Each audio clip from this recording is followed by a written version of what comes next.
Welcome to this week's episode of Prospect Spotlight, ladies and gentlemen, or gentlemen, because let's face it, no females watch my channel whatsoever. I think it's about 1% on my demographics. Anyway, this week we're covering Macy Chiasson. She's fighting this weekend at UFC ESPN Plus 9, Ottawa, Cowboy versus Alia Quinta, the Cowboy versus the Raging Bull. Time for a rodeo in Canada. Macy Chiasson's a savage, and she's my prospect spotlight this week because I know she's going to win. Okay, Sarah Maras, her opponent, Sarah Maras. First of all, what kind of surname is that? It's Mariah's or nothing. You know what I'm saying? Don't be using Maras. That's a terrible surname. Either way, she's a native to Canada, but I feel like she's going to get smoked because she's 5-4, which honestly, for a female fighter, isn't even that bad.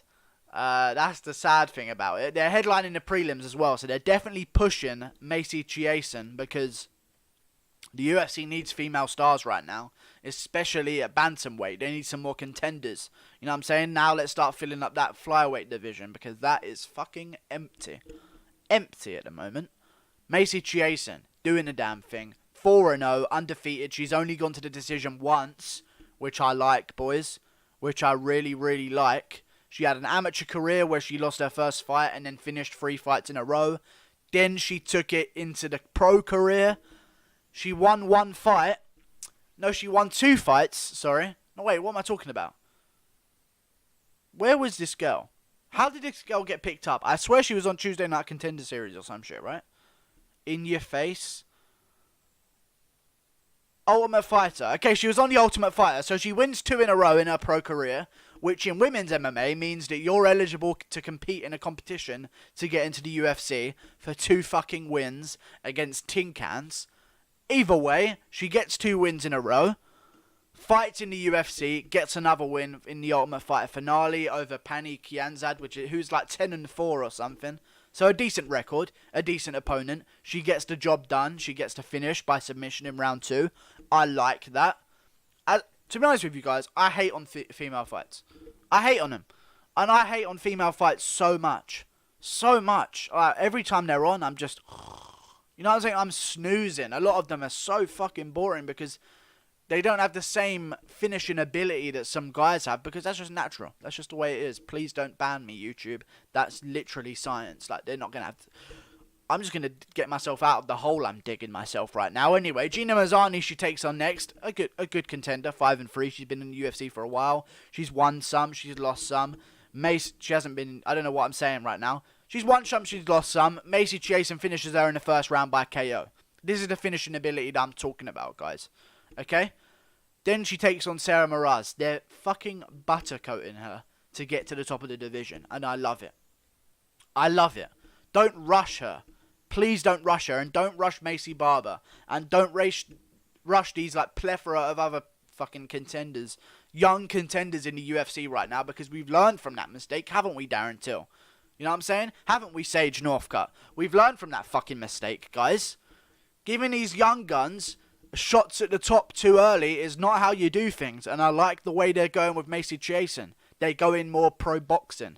You know what? They're giving her some warm-up fights, and that's exactly what this is, guys. Because Sarah Maras is 5-4, and she just isn't good, man. She just isn't good. She's come into the UFC. She's lost 2 in a row, and for that amazing effort of losing 2 in a row in the UFC, she's been given a shot against Macy Chiasson.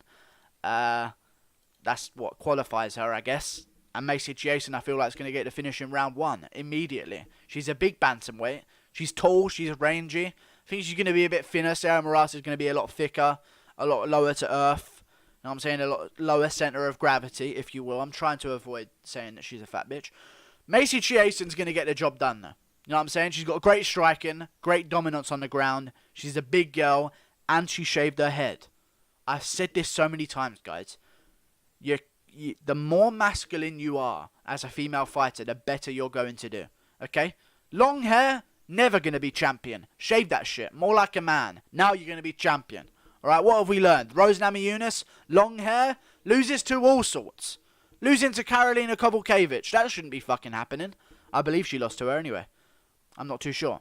Either way, she loses to people when she has long hair. Shaves it, all of a sudden a bit more manly, and she wins the fucking division. She wins the world title over the pound for pound best strawweight queen of all time, Joanna Jędrzejczyk. You know what I'm saying, guys? I like this.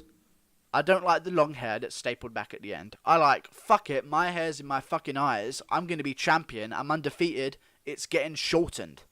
I like that shit. I like the tattoos as well. That's very masculine. Everything about this I like. Everything about this. You look at the division, guys. Masculinity wins in the women's division. And I'm not trying to enforce toxic masculinity or say that men are better than women. They're not. But in certain attributes in fighting, it's good to have a bit of dick and balls about you. Not actually have a dick and balls, because obviously that wouldn't qualify you for the female division, but it's good to just have a bit of dick and balls about you. You know what I'm saying? Just, does she have a dick? Like, you don't know. You know what I'm saying? That mystique with female fighters makes it really good when you're looking at prospects coming up in the female division. If you're questioning, she might have a dick. You know what I'm saying? It really bodes well for her. She's gone 4-0. I feel like she's going to go 5-0. I'm putting all the chips down with Prospect Spotlight because I'm 6-0 myself on this. 6 correct predictions. None wrong so far. We're seeing if we can get to at least 10 before I lose one. Macy Chiasson's going to get the job done. I'm very promising. Very promising, boys. I think she's going to get the job done. I think she's going to get it done in round 1 by TKO or submission. Because obviously those are the only ways that you can win by finish. Why did I even clarify that? Anyway, yeah, Macy Chiasson, boys. Look out for her. Bantamweight.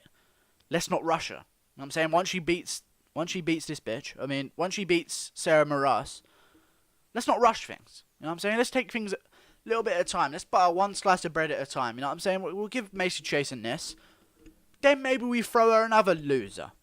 You know what I'm saying? Then we look, who else is lost in the division? JJ Aldridge, if she's even at the division. Let's give her. You know what I'm saying? Let's not rush things with these young contenders. Let's let the women's division mature, and eventually you're going to have a bunch of fucking monsters on the rise, instead of you throwing them to the wolves too early, and them losing a boring decision. Like and subscribe. Thanks for watching. I'm about to be 7-0. I guarantee you that as well. See you later.